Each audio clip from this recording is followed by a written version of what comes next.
Jésus passait de ce monde à son Père, il disait à ses disciples, « Si quelqu'un m'aime, il restera fidèle à ma parole. Mon Père l'aimera. Nous viendrons chez lui, nous irons demeurer auprès de lui. Celui qui ne m'aime pas ne restera pas fidèle à mes paroles. Or, la parole que vous entendez n'est pas de moi, elle est du Père qui m'a envoyé.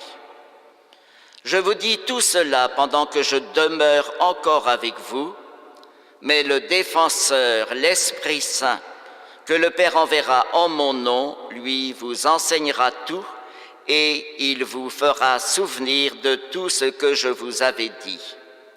C'est la paix que je vous laisse, c'est ma paix que je vous donne. Ce n'est pas à la manière du monde que je vous la donne.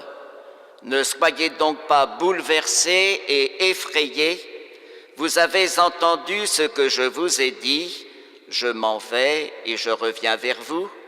Si vous m'aimiez, vous seriez dans la joie, puisque je pars vers le Père, car le Père est plus grand que moi. Je vous ai dit toutes ces choses maintenant avant qu'elles n'arrivent, ainsi, lorsqu'elles arriveront, vous croirez. »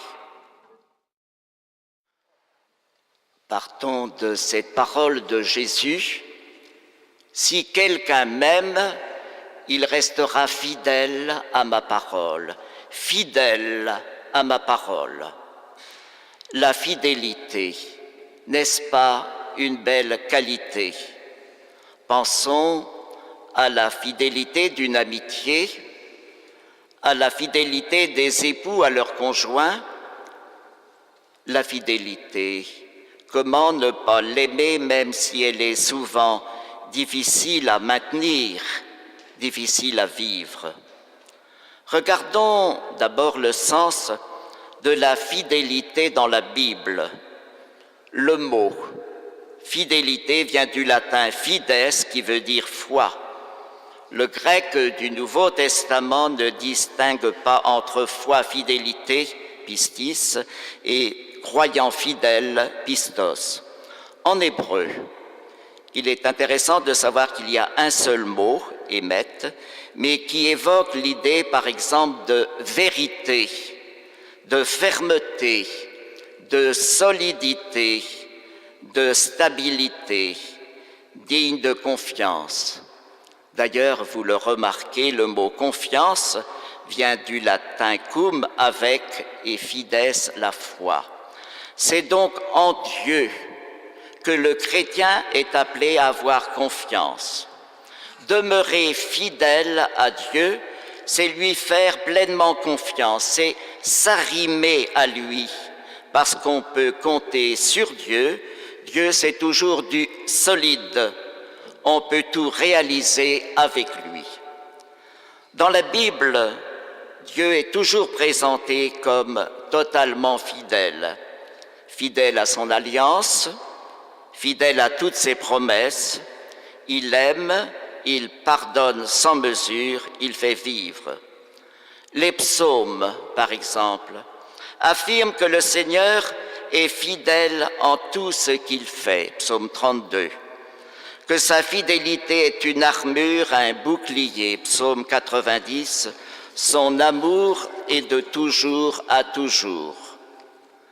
Être fidèle à la parole de Dieu et à celle de Jésus, c'est être fidèle à ce qu'elle comporte d'essentiel. Mais qui dit fidélité ne dit pas répétition, reproduire un modèle figé. Ainsi, dans la première lecture, les Actes des Apôtres, les chrétiens juifs voulaient imposer la circoncision à leurs frères chrétiens non juifs. C'était la loi, ainsi le voulait la parole de Dieu. Mais ces nouveaux venus leur répondaient « Nous n'avons rien à voir avec la loi de Moïse, car c'est à Jésus-Christ que nous nous sommes convertis. » On en discuta, on invoqua l'Esprit Saint, et il fut décidé de ne faire peser sur les épaules que les obligations qui s'imposaient. Le premier concile de Jérusalem mit les choses au point concernant la mission de l'Église. L'Église n'est pas une institution close sur elle-même. Elle n'a pas à annexer les hommes en leur imposant des traditions et des structures trop rigides. Notre pape François, que nous découvrons peu à peu, il nous le dit à sa manière. Une Église fermée sur elle-même finit par sentir le renfermer. Il est essentiel que l'Église soit ouverte au monde. Les nouveaux convertis n'ont pas à se dépouiller de leur origine culturelle ni de leurs valeurs humaines. Les responsables de l'Église primitive, guidés par l'Esprit Saint, ont voulu que l'Église soit ouverte à tous. Le Concile Vatican II nous l'a rappelé à sa manière. La foi n'est pas liée d'abord à des rites liturgiques ni à des prescriptions religieuses. Elle doit commander toute notre vie.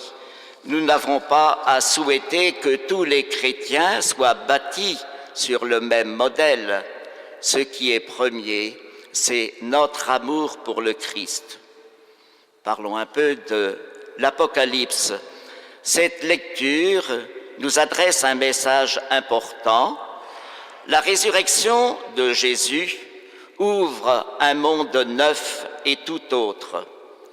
Nous savons que dans la tradition biblique, la ville de Jérusalem, c'est le lieu que Dieu a choisi pour habiter parmi les hommes.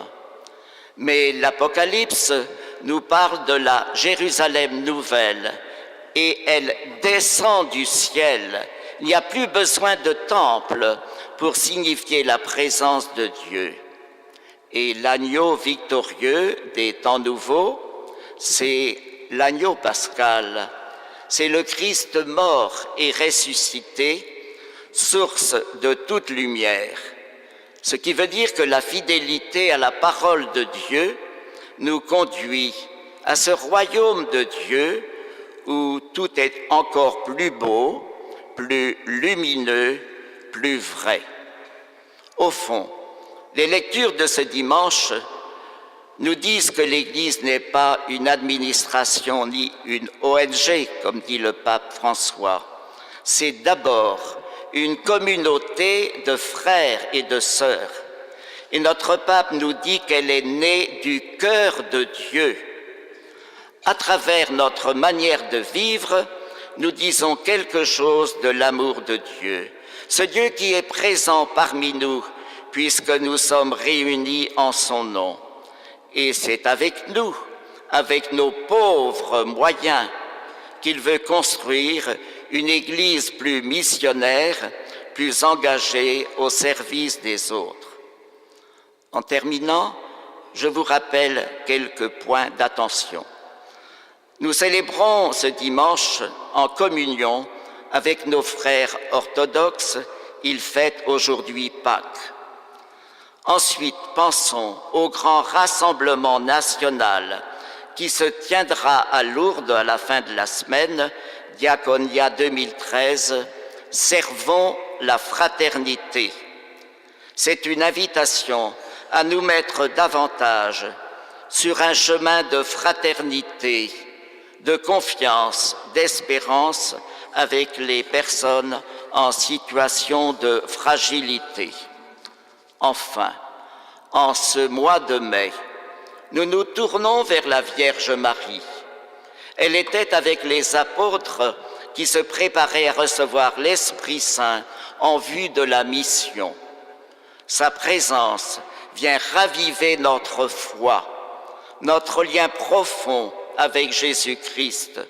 Elle ne cesse de nous redire « Faites tout ce qu'il vous dira ». Qu'elle nous aide à garder les fruits de l'esprit, la fidélité, la paix et la joie. Amen.